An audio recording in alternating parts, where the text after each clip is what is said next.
এখন আমরা ঢুকছি মহস্থানগড় প্রত্নতাত্ত্বিক জাদুঘরে।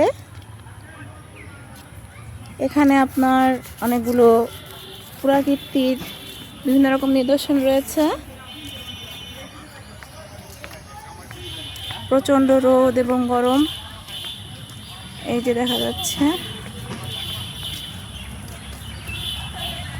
দরজার ফ্রেম।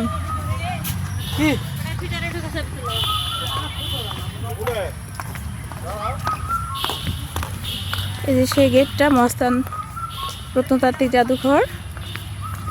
এখানে সব রকম নিদর্শন আর কি, পুরাকীর্তির নিদর্শনগুলো হয়তো রাখা আছে, এখনো জানি না।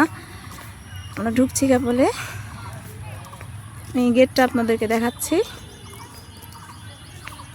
মহস্থানগড়ে আসলে দেখার অনেক জায়গা আছে, অনেকটা সময় নিয়ে আসতে হবে, তবে শীতের সময় আসলে ভালো হয়। ঠিক আছে, ভালো থাকবেন সবাই, ধন্যবাদ সবাইকে।